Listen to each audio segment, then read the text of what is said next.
Hi, welcome to Core Concepts of Health.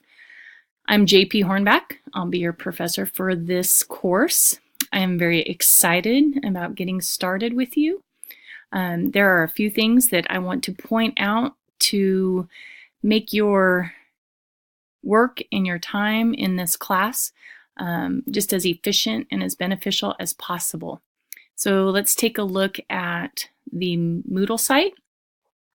As you will see, I am available by appointment only. I am not housed on the campus. I also work as administrator in the Kansas City, Kansas public school system. So the best way to get a hold of me will be through my cell phone or through an email, and you are also welcome to leave Q&A or questions and answers in the forum area. As you start to become familiar with the course, I would like to see just a short introduction of you for myself and maybe for some classmates that you have or have not had classes with. You have a video that you are watching here of how to navigate this course. Also, make sure you check out the course syllabus, the course overview, and the course goals. Within this class, you are going to be able to identify how health and wellness, both as a teacher and of your students, impacts learning. And as we go through those ideas, there's really 4 goals that I want you to be able to walk away with. That's explaining the importance of whole child instruction. We'll navigate the different components of health and wellness and start to see how, from a teacher lens and from a student lens, those impact learning. I want you to be able to engage in connections of these health and wellness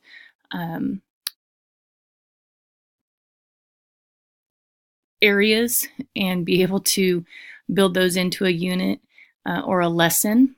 So building a cross-curricular lesson. Also being able to locate and generate professional resources. Part of your role as a teacher is also making sure your stakeholders know how their health and wellness impacts them in the classroom and how it impacts their performance. So we want to make sure that you have an idea of how to locate those resources. And then finally, you'll have some projects to make health information accessible with your stakeholders.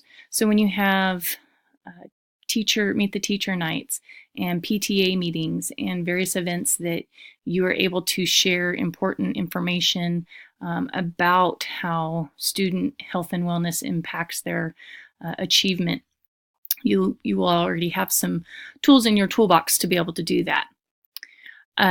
There's also the work that will be due as we go throughout this semester or this course. You've got some pretty intense work, but it is all very relevant and is something that you will be able to use in your professional practice from year to year and class to class. So as you see here, every week you will have a few assignments that will be due, and those are all due on Sunday. And we will just open up each one of those weeks to you so that you're able to follow along. The course is broken into 4 units. You'll find that each unit has a scripture that goes along with it. There'll be an overview and devotional. Your assignments will be listed. And then the resources are simply there for your professional use and for you to be able to view.